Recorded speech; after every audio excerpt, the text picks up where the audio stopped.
5 fascinating psychological phenomena and human behavior. 1.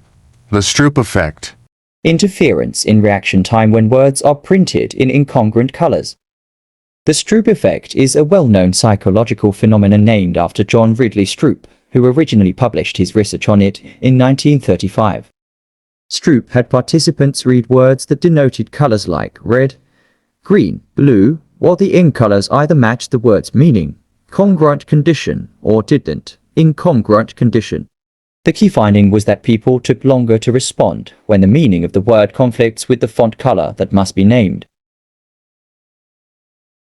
This interference in reaction time occurs because reading words is a more automatic and faster process than identifying colors. People who experience the Stroop effect are not considered to have a disorder. It's a natural cognitive phenomenon. It's often used in psychology as a tool to understand aspects of attention, automaticity, and cognitive processing. Researchers use the Stroop test to assess various cognitive functions and investigate conditions like ADHD, anxiety, and other disorders that may affect attention and cognitive control. 2. The Bystander Effect. The tendency for people to be less likely to help someone in need when others are present. The bystander effect is a psychological phenomenon first coined and studied by social psychologists John Dawley and B. Blayton in the late 1960s. They were inspired by the tragic murder of Kitty Genovese in 1964, during which numerous witnesses failed to intervene or call for help. This event prompted the researchers to explore why people often do not assist others in emergency situations when there are bystanders present. The bystander effect is characterized by the observation that individuals are less likely to offer help to someone in distress when others are present. This is due to diffusion of responsibility, where each person assumes that someone else will take action. The more bystanders there are, the less likely any single person is to intervene. People who exhibit the bystander effect may experience feelings of guilt or regret after failing to help, especially if the situation leads to harm or negative consequences for the person in need.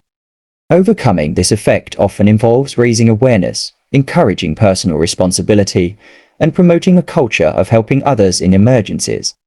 Efforts to combat the bystander effect include educational programs, public awareness campaigns, and encouraging individuals to trust their instincts and take initiative when they believe someone needs assistance.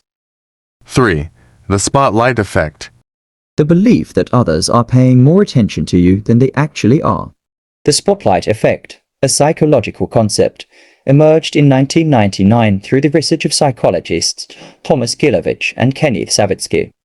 It describes a common cognitive bias wherein individuals tend to assume that others are paying more attention to them than they actually are in social situations. This phenomenon has deep-rooted origins in our innate self-consciousness and a tendency to overestimate how significant our actions, appearance, or behavior are to others. People who experience the spotlight effect often find themselves trapped in a cycle of heightened self-consciousness and anxiety. They may become overly preoccupied with how they are perceived by others, leading to self-censorship, avoidance of social situations, and even heightened social anxiety. This can, in turn, limit personal growth and hinder opportunities as individuals refrain from taking risks due to their fear of negative judgment. However, overcoming the spotlight effect involves recognizing that most people are primarily focused on their own concerns, and the judgments others pass are not as frequent or severe as one might imagine. This realization can lead to increased self-confidence and more positive social interactions, liberating individuals from the burden of excessive self-consciousness and allowing them to thrive in social settings. 4. The Illusion of Control. The tendency to overestimate one's ability to control events.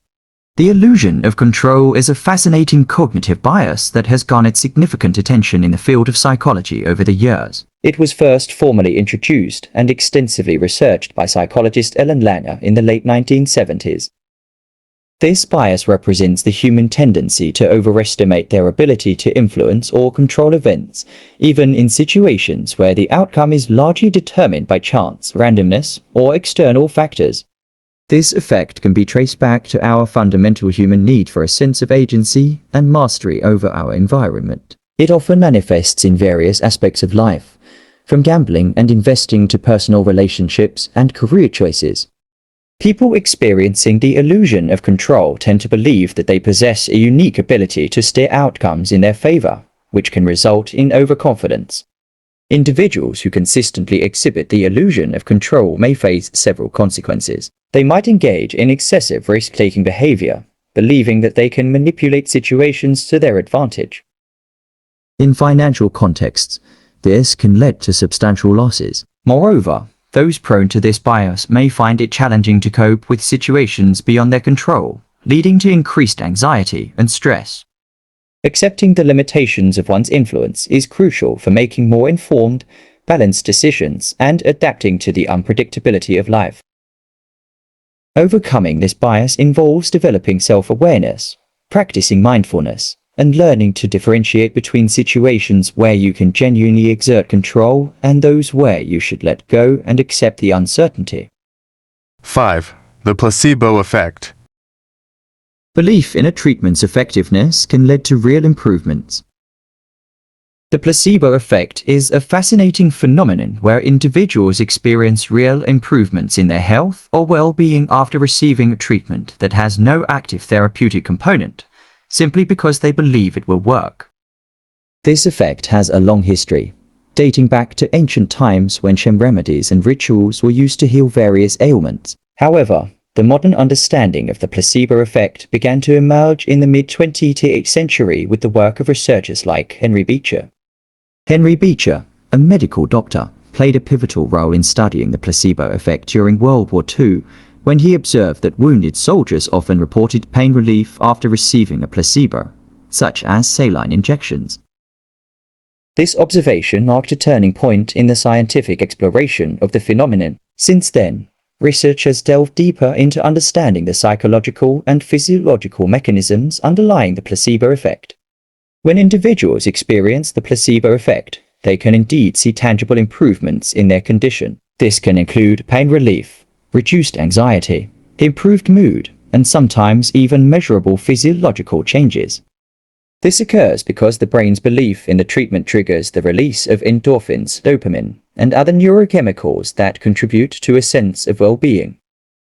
While the placebo effect is not a substitute for proven medical treatments, it underscores the powerful connection between the mind and body in promoting healing and well-being. Thanks for watching. Don't forget to leave a like and subscribe for more videos.